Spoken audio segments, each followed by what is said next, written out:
Sidang pemeriksaan selanjutnya adalah pemeriksaan atas gugatan yang diajukan oleh CV Roseluler sebanyak 12 sengketa gugatan. Sidang dibuka dan terbuka untuk umum. Untuk tergugat, siapa yang hadir? Terima kasih majelis. Tergugat dihadiri oleh Lili Ponika, Edward Pertama, dan Purwo Priyono. Terima kasih. Kemudian untuk penggugat, siapa yang hadir?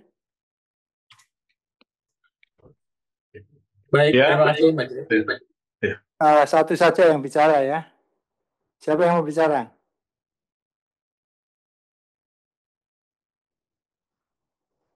Baik, silakan. Siapa yang mau bicara? Baik, terima kasih majelis. Dari pihak penggugat yang hadir pada persidangan kali ini ada Fikri Abdul Wahab, ada Rinto Setiawan, ada Gita Riana, saya sendiri Kavi Permana, kemudian ada Siawan, majelis. Bentar, majelis belum melihat. Sudah.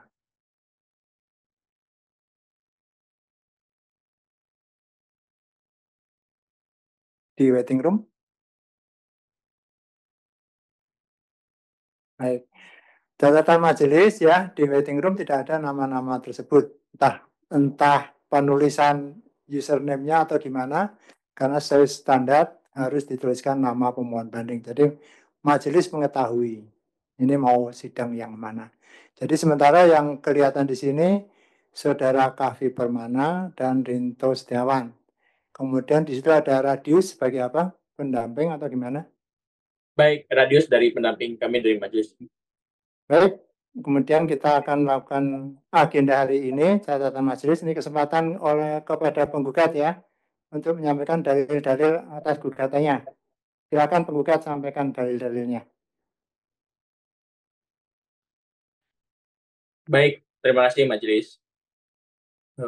Mungkin kami sebagai penggugat akan menjelaskan secara singkat terkait dengan penjelasan tertulis yang akan disampaikan oleh penggugat.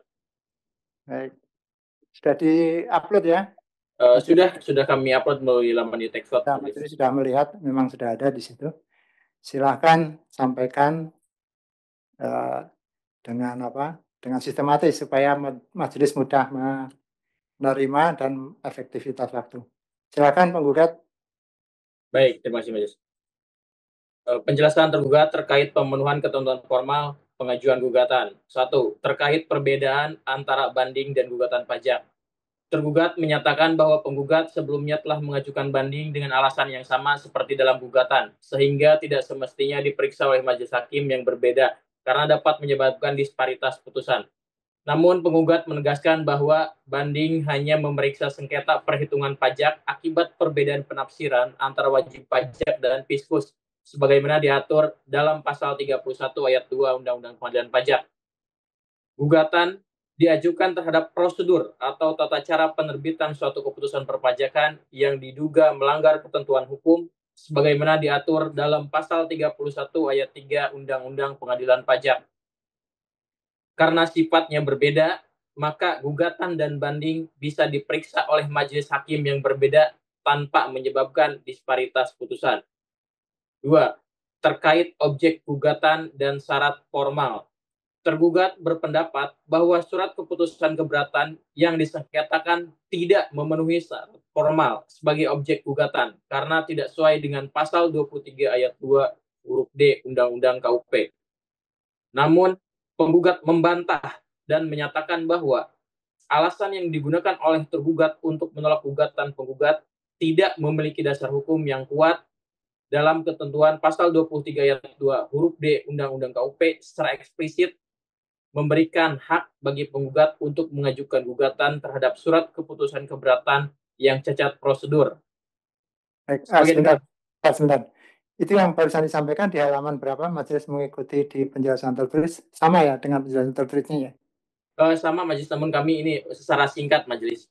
Baik, ya nanti tolong sebutkan ini di halaman berapa gitu, jadi majelis bisa mengikuti dengan mudah. Ya, silakan dilanjut. Sebagai negara hukum, segala tindakan yang dilakukan oleh pejabat atau institusi negara termasuk tergugat harus tunduk pada peraturan perundang-undangan yang berlaku. Tergugat tidak boleh bertindak seolah-olah berada di atas hukum atau kebal terhadap ketentuan hukum. Setiap tindakan yang melanggar prosedur sebagaimana ditetapkan dalam peraturan perundang-undangan harus dianggap sebagai tindakan yang tidak sah dan berakibat hukum. Artinya, jika terdapat cacat prosedur, wajib pajak berhak menggugat keputusan tersebut di pengadilan pajak. Bahwa sesuai dengan ketentuan pasal 31 ayat 1 Undang-Undang Pajak, Majelis Hakim memiliki kewenangan untuk memeriksa dan memutus sengketa pajak yang diajukan ke pengadilan pajak. Dengan demikian, adalah keliru apabila tergugat bertindak seolah-olah memiliki kewenangan untuk menentukan apakah gugatan penggugat dapat diterima atau ditolak. Kewenangan tersebut merupakan ranah pengadilan pajak, bukan tergugat. Oleh karena itu, dalil yang diajukan oleh tergugat tidak dapat dijadikan alasan yang sah untuk menolak gugatan penggugat. Berdasarkan uraian dan dasar hukum di atas, maka surat akuo telah memiliki ketentuan formal pengajuan gugatan sebagaimana diatur dalam ketentuan pasal 23 ayat 2 huruf D UU KUP. Sehingga gugatan yang diajukan oleh penggugat harus diterima dan diperiksa lebih lanjut sesuai dengan mekanisme hukum yang berlaku. 3.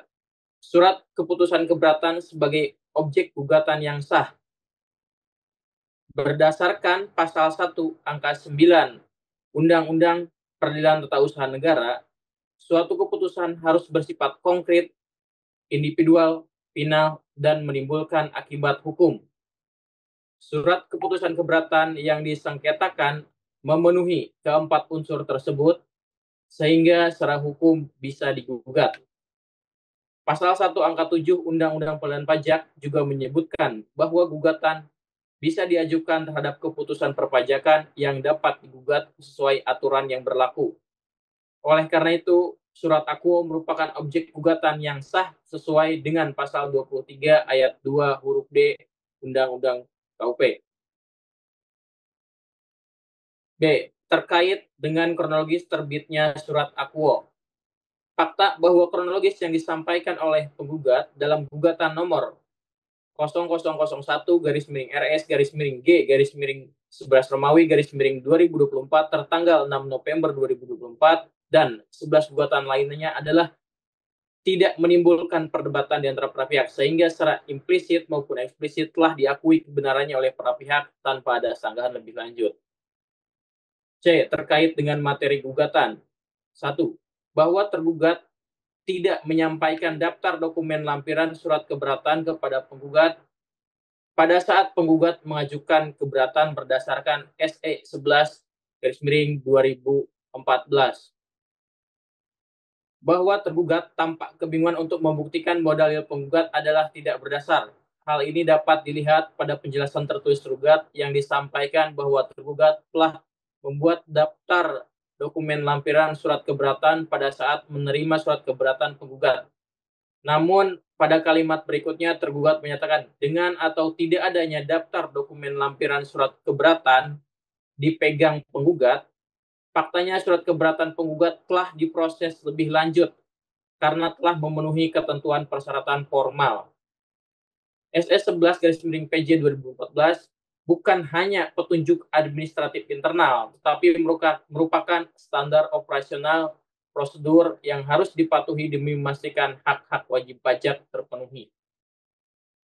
Bahwa tergugat menyatakan bahwa penggugat telah mendapatkan haknya dalam proses keberatan termasuk hak untuk hadir dan memberikan keterangan, namun tidak disampaikan dalam daftar dokumen lampiran surat keberatan kepada penggugat tidak dapat memastikan dokumen yang disampaikan telah tercatat dan dipertimbangkan oleh tergugat secara benar dan lengkap.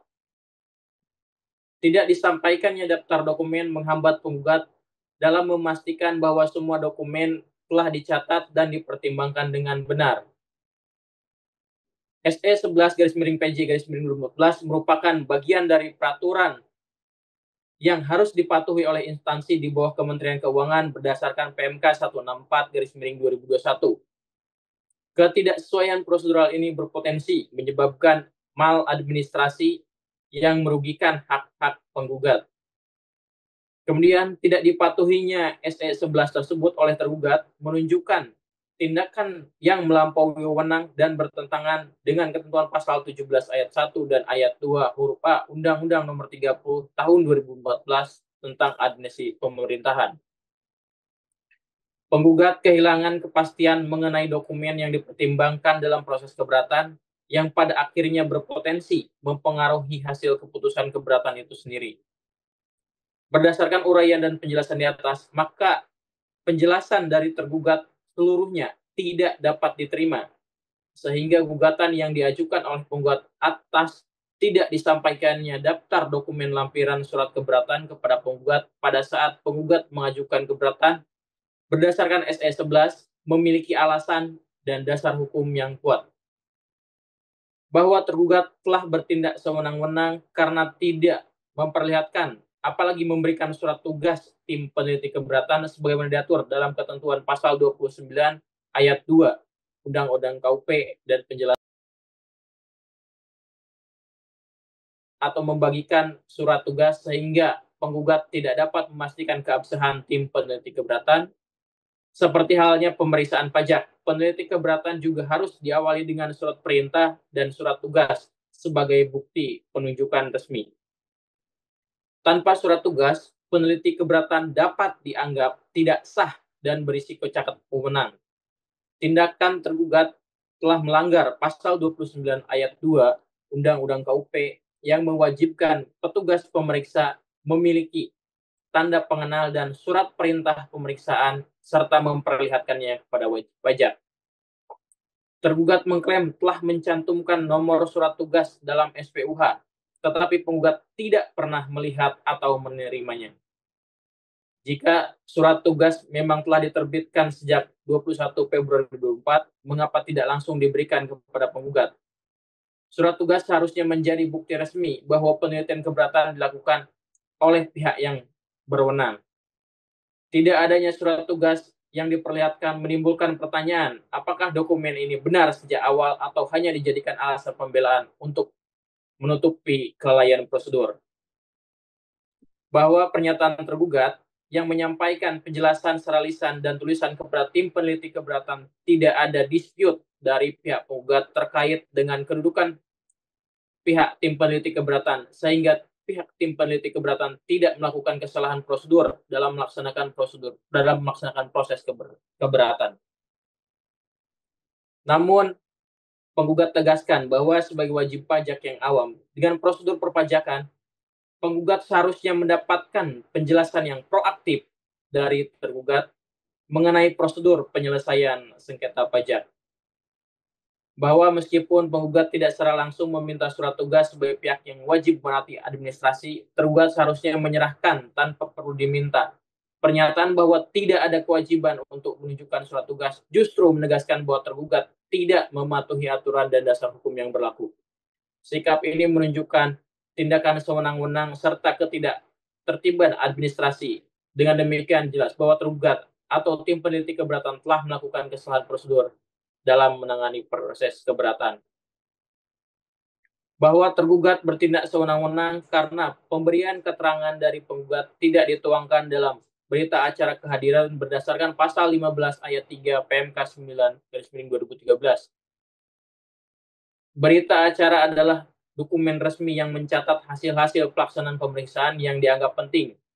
Sudah merupakan kewajiban dari tergugat untuk melengkapi dan menyempurnakan dokumen yang tergugat anggap masih sebagai konsep sebelumnya menyatakan sebagai berita acara yang sah. Tindakan tergugat dalam prosedur pengisian dokumen berita acara tidak dapat menjadi dasar menghilangkan poin-poin penting keterangan tertulis yang diberikan oleh penggugat.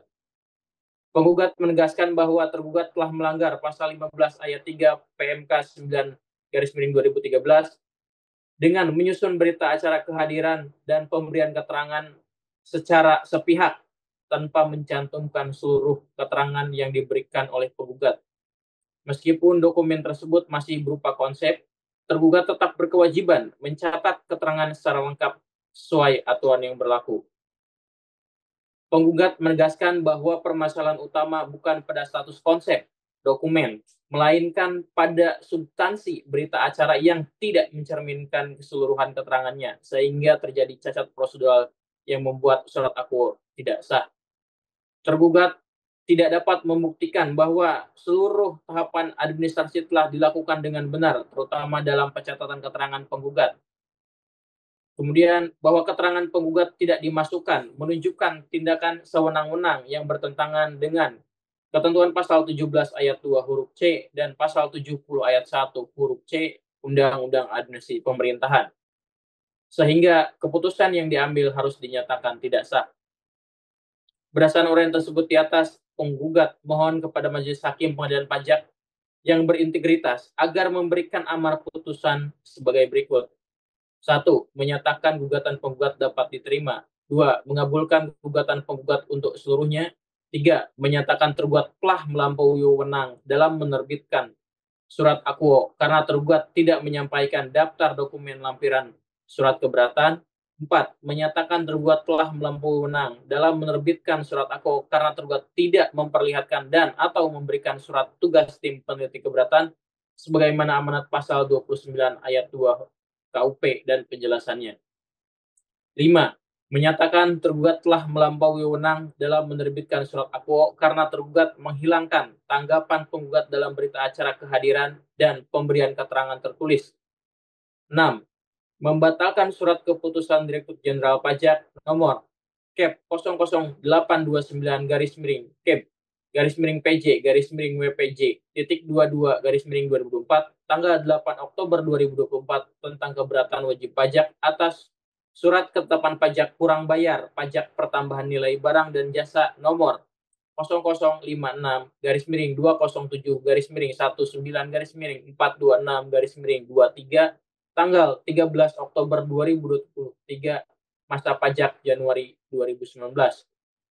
7. Membatalkan surat ketetapan pajak kurang bayar pajak pertambahan nilai barang dan jasa nomor 00056-227-19-426-23 tanggal 13 Oktober 2023 masa pajak Januari 2019.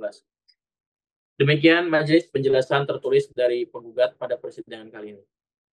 Baik, terima kasih penggugat sudah menyampaikan dalilnya cukup panjang dan cukup menyeluruh. Majelis ingin mendalami terkait satu hal. Yang pertama yang terkait dengan ini. Tergugat tidak menyampaikan atau memperlihatkan surat tugas. Nah, di sini penggugat mendalilkan dasarnya adalah pasal 29 ayat 2 Undang-Undang KUP. Majelis ingin mendalami apakah menurut penggugat proses keberatan itu sama dengan proses pemeriksaan atau seperti apa? Silakan.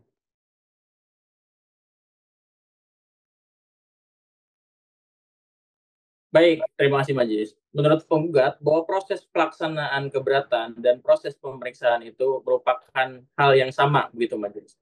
Di mana pada saat pelaksanaan pemeriksaan tergugat juga wajib menyampaikan surat tugas, maka dalam proses pelaksanaan keberatan juga tergugat wajib untuk menyampaikan surat tugas. Demikian. Baik. Jadi yang mendasari penggugat mendalilkan bahwa prosesnya tidak benar karena tidak ada surat tugas, tidak memperlihatkan surat tugas gitu ya. Betul, majelis. Betul, baik. Ibu ada tambahan? Tambahan?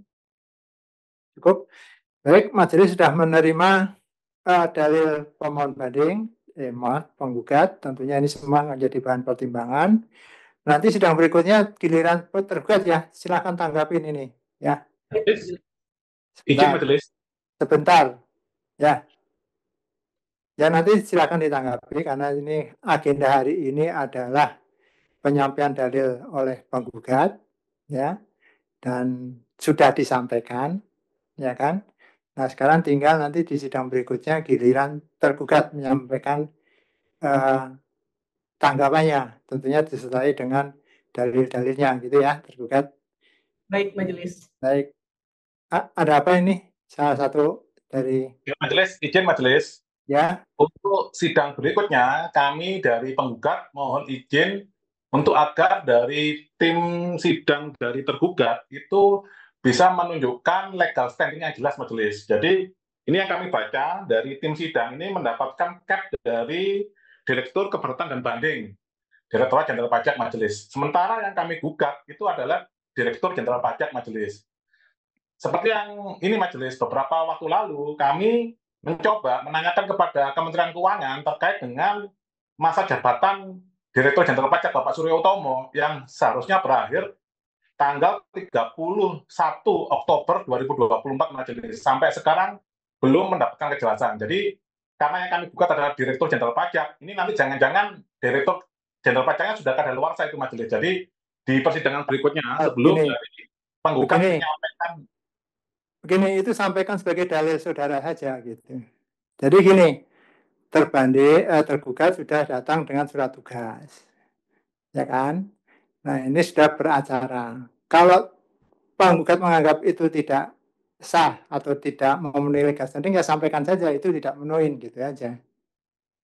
Ya buktinya sudah ada semua. Gitu aja, nanti sampaikan di dalilnya saja gitu. Ya. Oh, ya pasti kami sampaikan majelis. Cuman untuk sidang berikutnya ini mas, bukan sekarang majelis, untuk sidang berikutnya. Nah, iya. Kementerian Ya nanti Keuangan. apa yang mau dibawa tergugat ya terserah tergugat gitu. Nanti kalau menurut penggugat itu tidak memenuhi legal standing, silakan disampaikan pas saat menyampaikan pendapat gitu saja. Ya. Baik, kita akan sidang lagi sudah ya. Kalau terkait itu sudah. Nah, kalau kewenangannya nanti tidak sah itu kan gimana mas? Nah, karena kalau kami sudah mas dari direktur sudah ada majelis. Sebentar, majelis sudah punya sikap, ya. Kalau penggugat menganggap itu tidak sah, silahkan nggak apa-apa. Tapi sampaikan di pendapat saudara nantinya, gitu. Itu aja ya. Sudah, kita akan sidang lagi di tanggal 17 Maret 2025, jadi kita tunda 2 minggu. Silahkan kepada tergugat untuk menyampaikan bantahannya. Ya, dengan demikian sidang hari ini selesai dan sidang ditutup. Terima kasih majelis.